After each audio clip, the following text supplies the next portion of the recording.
Down. Good afternoon, everyone. This is another Facebook Live, and we're streaming live to our YouTube channel for the Golden V podcast on Tuesday, October the 29th, a couple of days before Halloween. And returning is Warriors captain Brett Mydske. And I don't think you have to guess why Brett is here, given that the Vancouver Warriors started their training camp on October 26th. And NLL lacrosse season is fast approaching. Brett, how are you? I'm great. How are you? Really good. I just got to sip some water, but let's just dive right in here because I was looking at some stuff from training camp. Lots of stuff on the Warriors Twitter feed. Lots of interviews. Connor O'Toole was on there. Had a chance to listen to Connor. We're going to talk a little bit about him, last year's draft pick. I know a little bit about Connor's history with his dad as a goalie. So let's just dive right in because I got some questions for you about camp. Let's talk a little about stories in camp so far. What have you seen? What are you seeing? Some interesting storylines to get started. You know what? We had a good camp. We had 2 sessions Saturday, one Sunday. The kind of unique thing about this camp that we haven't really experienced the last 3 years was last 3 years we kept having a new head coach. Right, we had Chris Gill, then Troy, and then Kurt last year, and then seems like every time a new coach comes, right, they want kind of shake the lineup up a little bit, get the guys they want, and install new systems and stuff like that. So I thought the first week of camp went a lot better than the last few years, just because Kurt brought a lot of the same guys back, the same core guys, and you can tell a lot of guys know the systems. They have chemistry already. So when we scrimmaged, the offense didn't look like they missed a beat. Yeah. I was listening to that because Kurt was interviewed on the Warriors YouTube channel.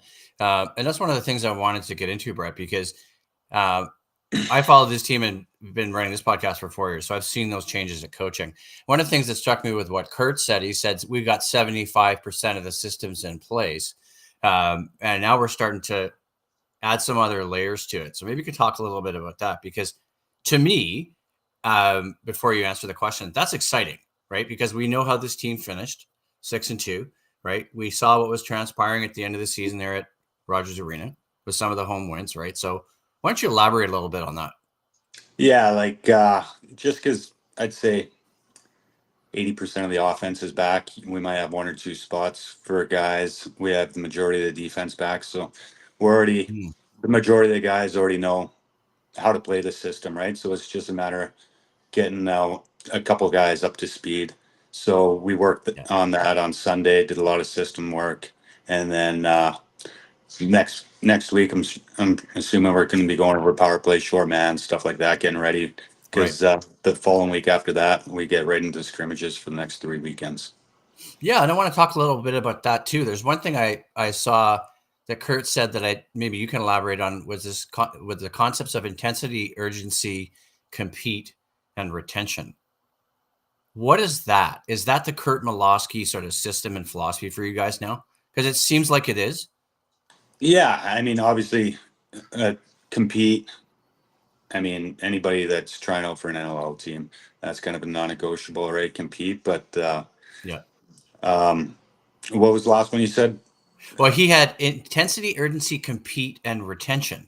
Retention's big too, right? Because I mean, we don't have much time to go over stuff in training camp. So when a new guy comes on the team, you can kind of judge somebody's lacrosse IQ and if they're coachable and stuff like that by the retention.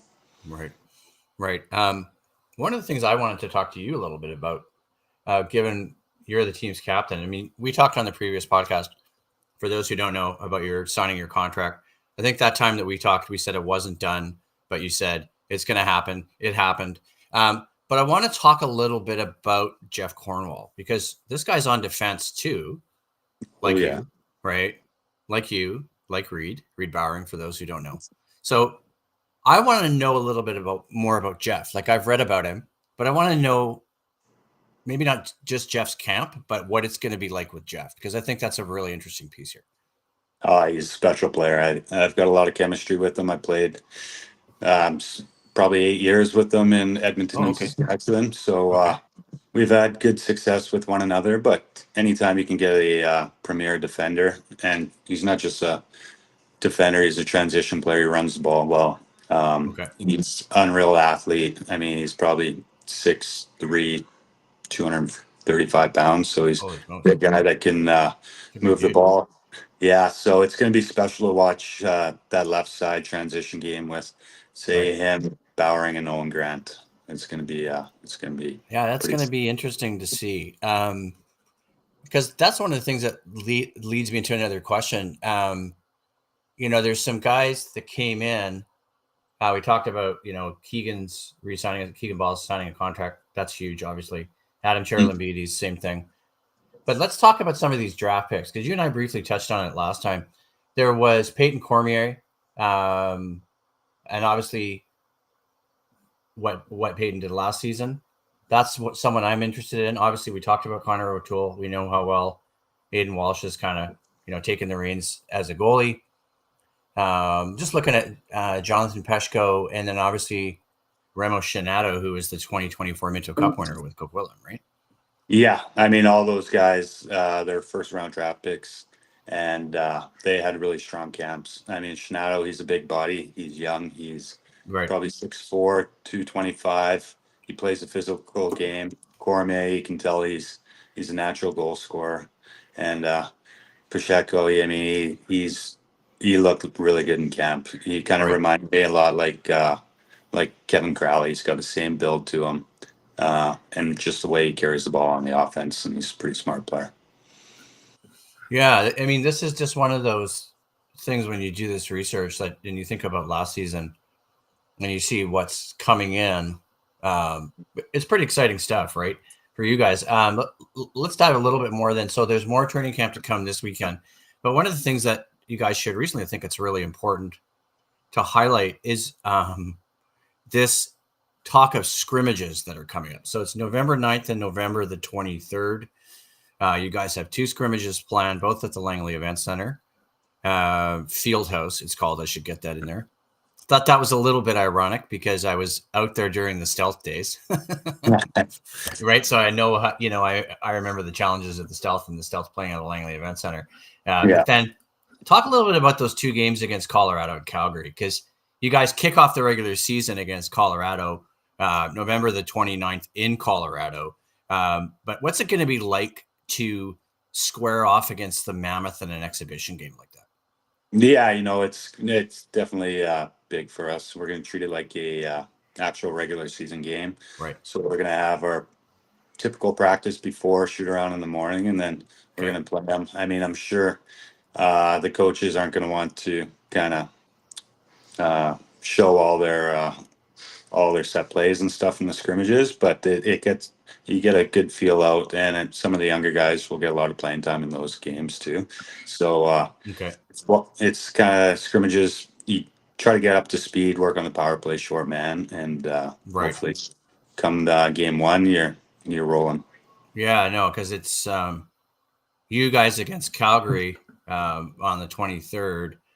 I don't know what's become when I had Steve Ewan on the podcast recently of the Christian Del Bianco rumors. Oh yeah, Right. I mean, that's not something I expect you to have an answer for. We're just going to talk a little bit about it because I know Steve Ewan and I talked about it last time, and just sort of the speculation that's floated around. Right. And you see stuff on Twitter about what Christian's up to, and Calgary giving him the franchise tag. Right. And I'm just like, I don't know if he's coming here, but that's another interesting thing with Calgary. Right. I mean, Christian's not playing this year, as I understand it. Yeah, I haven't heard any rumblings that he's going to be reporting to camp or anything like that. But I could only imagine they want quite a bit for him. I mean, he was former goalie of the year, MVP of the league, so the asking price, I'm sure, is very steep. So I know Kurt's not going to want to do anything to jeopardize the future of this team, but I know the team's got full faith in O'Toole and Walsh right now. Well, that's what I thought too. And I spoke to Connor last year at the season ticket holder event. I'm actually going to be at the season ticket holder event this Sunday as well. My friend Earl Thomas, who's been on this podcast, is taking me, and I'm debating about a season ticket because or at least get some more tickets to sit in the end zones down in the party zone, because $180 for 9 games is pretty good. Absolutely. So I'll see you Sunday as well. So, but let's keep going here, because there's some other stuff that I want to discuss. I mean, it sort of keys on what you said in the article on Warriors.com. And I found this 13 first-round picks, including 8 that have been drafted by the Warriors and 5 in the last 2 years. How big is that for this franchise? Oh, it's massive. You got to kind of, in order to get a championship team, like I've been a part of one in Edmonton, they built it through the draft. It's hard to just say get a bunch of free agents and expect to win a championship. I know San Diego's tried that ever since they've come into the league, and they've been close. But you look at Buffalo, kind of the team to beat. All those guys were built through the draft, and so that's kind of how Kurt's building this team, and also kind of getting good veteran UFAs on the team too, like Jeff Cornwall, and then Jeff's like from Coquitlam, so to get hometown talent is huge too, right? So because you get that extra sense of pride playing for the city you grew up in. Yeah, it's interesting because when you're talking about Buffalo, we had Rob Buchan from the Langley Thunder, first episode of season 4 on this podcast, the Golden V podcast. We had Rob as a guest when the WLA playoffs were going on. They're heading into the Mann Cup, and Rob was our guest, and I actually didn't know that Rob was a scout for Buffalo. So that was an interesting little storyline. And yeah, no, I think everybody knows, like if you follow the NLL, I watched the NLL's playoffs last year. I saw what Buffalo was doing, right? And that is sort of right now in the NLL, the standard, right, for high achievement, right, by a team. Absolutely. I mean, back-to-backs no easy task. And I mean, they've made the finals. They lost to us when I was in Saskatchewan. Right. They lost to us. They lost to Calgary, and then they've won the last 2. So they've been good for a long time. It's just now they're finally hitting their peak. Yeah. Any other last minute thoughts before we wrap it up? What do you got for us? Anything you can throw out, kind of? No, I mean, it's just it was really refreshing going into camp and everybody being on the same page this year. So the management and ownership's done a great job, put us in this position. Now it comes down to the players to perform now. Yeah, I think it's going to be really interesting for you guys. I think the expectations are higher. I think you guys can match it. I think it's going to be interesting to see how it plays out. And it'll be interesting to see what you guys can do over the course of a season with consistent coaching, as well as, a higher level of talent. Absolutely. All right, Brett. Thanks for doing this, man. I really appreciate it. We're going to wrap it up here. I'll talk to everyone soon. Take care. Sounds